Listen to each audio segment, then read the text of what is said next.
Ah, yes. One of my favorite shows about a generic family being put into wacky situations. How can you not love it? Familial sitcoms are very prevalent in today's world. From Man with a Plan to Superstore, they can take up several incarnations. More recently, though, they've been moving past the live audience aspect and going into single camera setups. This allows for greater versatility in terms of story, but also sets and characters and jokes are granted the ability to open up. Now, ABC's current slate has actually taken the comedy crown from CBS and NBC. Let's take a look at what they're offering. This is ABC's place on comedy.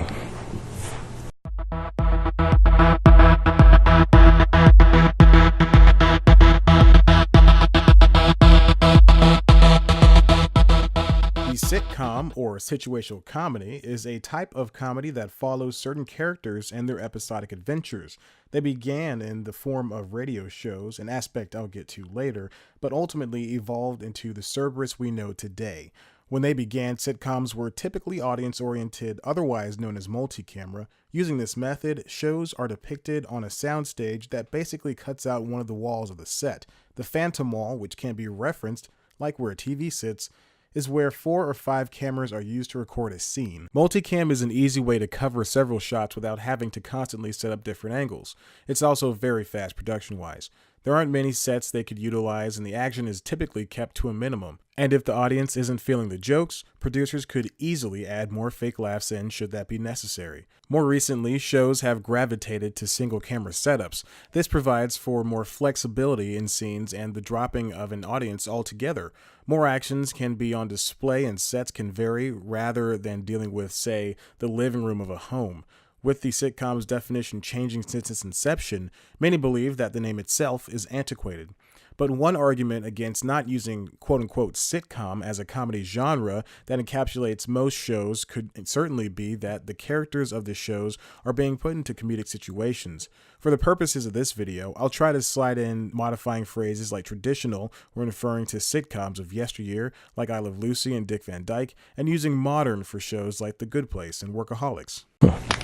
NBC used to be the king, or queen if that's your thing, of broadcast comedies. They had Friends, Frasier, The Fresh Prince, and other non-F-based shows that killed in their lineups almost every single week. But then something went wrong. Cancellations and finales started happening every single TV season, and suddenly NBC wasn't on top anymore. CBS took its place almost immediately thanks to The Big Bang Theory, and now NBC only has a handful of shows to call its own.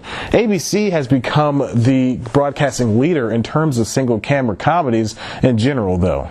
Before I get to ABC's current lineup of shows, I have to explore the network's past. The first known traditional sitcom for ABC was The Adventures of Ozzie and Harriet, starring Ozzie Nelson and his real-life family. That show went on for 14 years before ending its run with 434 episodes. It actually stemmed from radio shows Nelson and his wife, Harriet, performed on in early 1930s, way up until the 1940s. At that point, the show bounced from CBS to NBC and ended up on ABC, which used to be the NBC Blue network. It wasn't until Ozzie convinced ABC to create a contract for the Nelsons under which the family would be paid for at least 10 years, even if the show wasn't picked up as the radio program made the jump to television. His plan worked too, because the resulting sitcom was loved by many. During the time that The Adventures of Ozzie and Harriet was running, other familiar shows began their stint on ABC.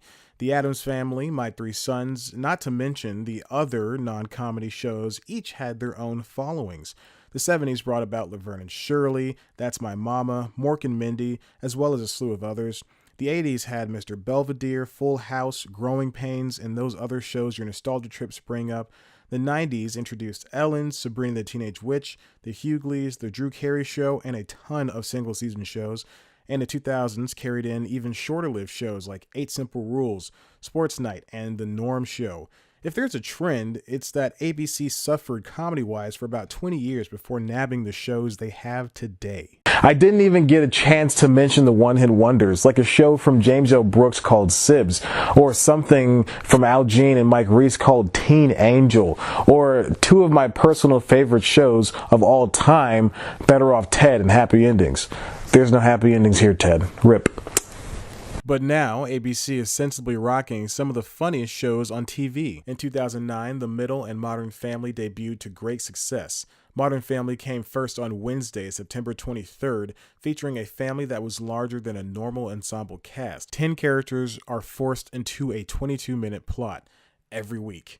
And somehow, the writers pull it off. The show came from Christopher Lloyd, whose work can be seen on classic sitcoms like Golden Girls and Frasier, and Stephen Leviathan, creator of Just Shoot Me, Greg the Bunny, and holy shit, he created Stat? Nice.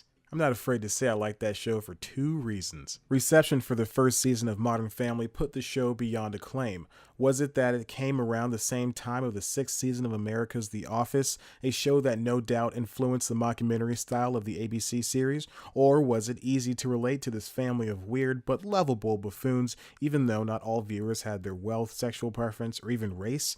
It had to be a combination of the two because anyone can see themselves in the Dunphy, Pritchett, and Tucker family. On the other side of the tracks, however, lives the Heck family.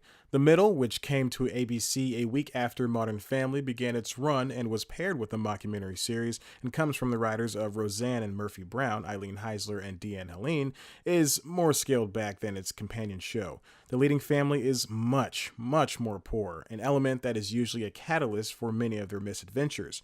But while Modern Family leans heavily on a learned lesson at the end of every episode, The Middle often pits family members against one another and leaves things in what could be considered bad places. By doing so, the show is a lot more grounded when it comes to its storytelling. There are no happenstances and crossover stories that arise for the Hecks. Something Axel does most assuredly will not affect Frankie unless the plot needs it. But like Modern Family, these past 8 years have proved so fruitful in terms of development of characters. We got to grow up with these kids, an aspect which really jived with me, and I just used the word jived in a sentence.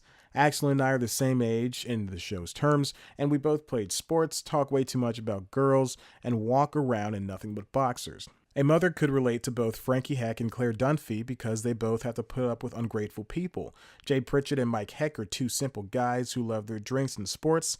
Brick Heck and Luke Dunphy are both weirdos who are usually forgotten, so both shows are very funny and well-meaning thanks to the great production work from both teams. This season, ABC moved The Middle from leading the Wednesday night lineup and put it on Tuesday night. This was in part because the Alphabetic Network had an entire other night's worth of primetime comedy shows. Plus, The Middle manages to pull in consistent numbers every single week. Like other shows, the numbers do dip, but it does perform decently.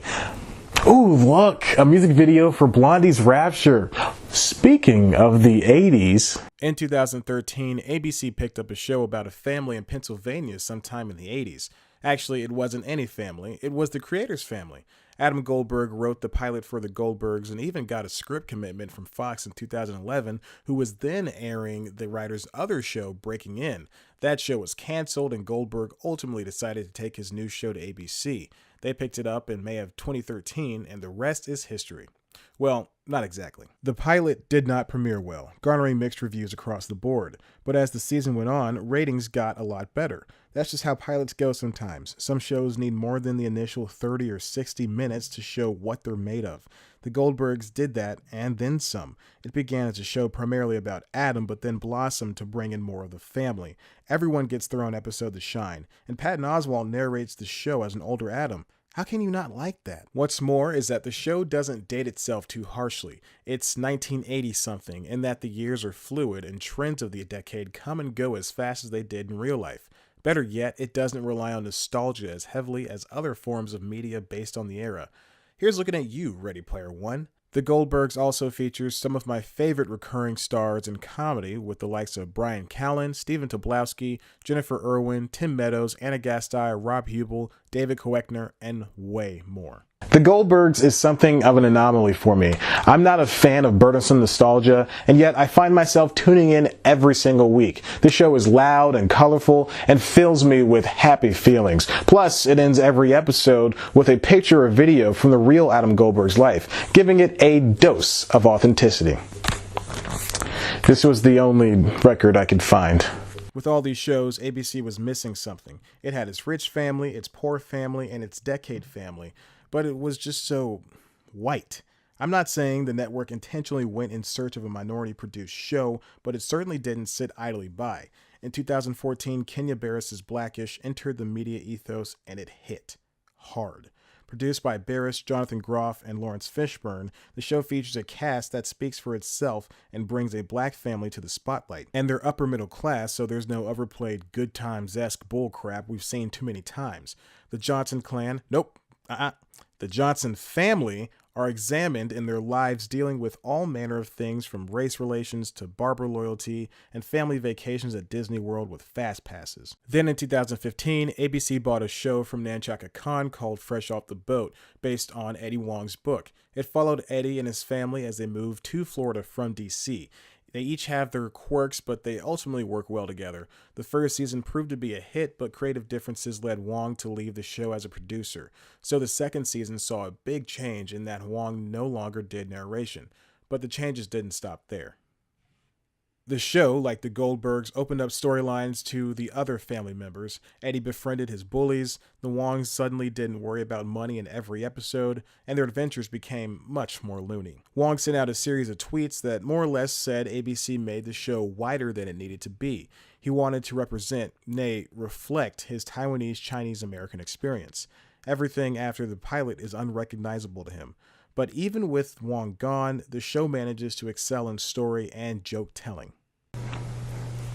And really, that's all that matters with these comedies. Stories, jokes, characters, they should always come first. It's sad that ABC and Wong didn't see eye to eye, but each one of these shows falls into a specific category.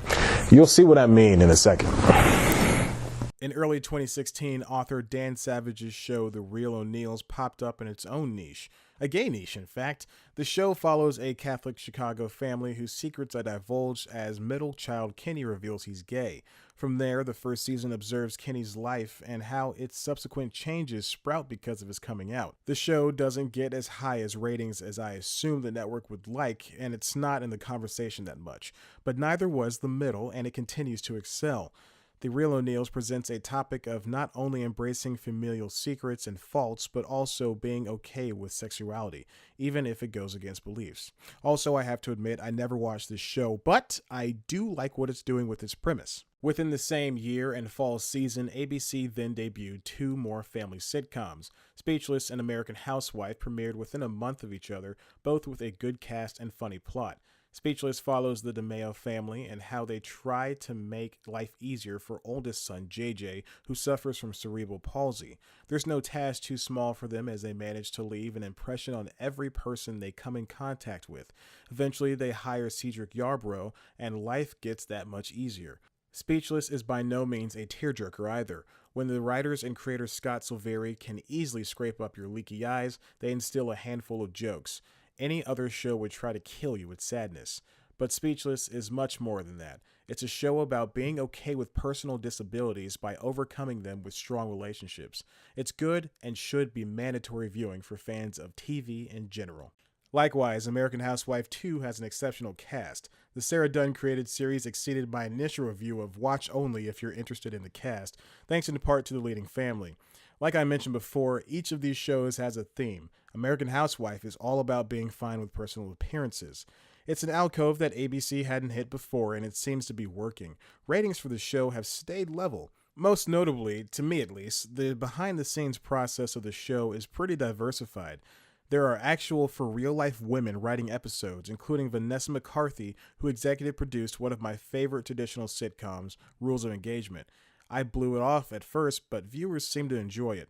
Also, I really like the show's previous title, The Second Fattest Housewife in Westport, because it's so straight to the point.